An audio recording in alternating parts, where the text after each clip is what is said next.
Rebonjour, nous allons ici terminer la leçon sur les enjeux et les conflits dans le monde depuis 1989 avec une étude de cas, c'est-à-dire que nous allons étudier une zone de conflit, un territoire d'insécurité, et l'exemple que nous allons prendre, c'est le Sahara. Vous aviez à travailler une activité, l'activité page 192-193, et d'après cette activité, être capable de dégager quels étaient les différents enjeux de cet espace, c'est-à-dire les éléments importants constitutifs de cet espace, et aussi finalement ce qui crée cette insécurité dans cet espace du Sahara. Alors évidemment, le Sahara, c'est un grand désert qui parcourt une très large partie de l'Afrique du Nord et donc qui traverse plusieurs pays. Donc on n'étudie pas un pays, mais on étudie un grand espace, une grande région qui traverse plusieurs pays et dans laquelle il y a différents enjeux. Premier enjeu, la richesse autour des hydrocarbures, au contrôle des hydrocarbures, tout ce qui concerne le gaz et le pétrole par exemple. Mais aussi, autre enjeu de cet espace, c'est être capable de stabiliser des pays qui sont de nouvelles démocraties, de toutes jeunes démocraties. Je pense par exemple à la Tunisie, et qui doivent donc beaucoup de stabilité pour essayer de s'organiser autour de ce nouveau régime politique. C'est un enjeu très important pour ne pas rebasculer dans une forme de dictature. Autre enjeu, effectivement aussi, ce sont les nombreux flux de migrants, puisqu'on a beaucoup de migrants qui traversent le Sahara de l'Afrique noire finalement vers l'Afrique du Nord, puis ensuite vers l'Europe, pour essayer de chercher une vie meilleure. Et finalement, c'est un enjeu important. Il y a des flux de migrants, on va dire, autorisés, mais aussi des flux très nombreux migrants clandestins, dont la gestion est très compliquée. Et enfin, ce sont beaucoup de ces pays d'Afrique autour du Sahara qui ont des IDH assez faibles. Alors, je rappelle que IDH, c'est Indice de développement humain.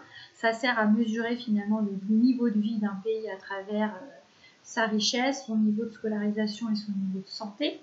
Et ces pays-là ont un IDH plutôt faible. Et donc l'idée, c'est de favoriser effectivement aussi le développement de ces États afin d'améliorer globalement leur niveau de vie. Donc voici plusieurs enjeux importants.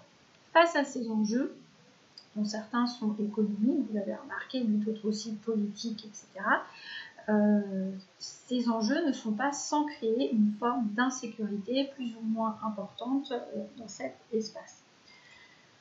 Premier enjeu d'insécurité, on a parlé d'États nouvellement démocratiques. Eh bien, ces États ne sont pas toujours très stables et au contraire même plutôt instables, ce qui favorise des dysfonctionnements importants dans ces États, en particulier la gestion de la misère, puisque ce sont beaucoup d'États pauvres qui ont donc du mal à se développer. Et face à cette pauvreté, à cette instabilité, le terrorisme, les attentats, le djihadisme, par exemple, sont grandissants. Certains groupes musulmans extrémistes musulmans vont vouloir imposer la charia, prétextant le fait que les États n'ont pas la capacité de gérer correctement leur pays. Je rappelle que la charia, c'est la loi islamique, c'est la loi religieuse, et en aucun cas la loi que doit appliquer un État, et en particulier un État démocratique. Mais certains groupes extrémistes vont vouloir proposer aux habitants quelque chose de stable, mais qui est imposé par la force à ces pays.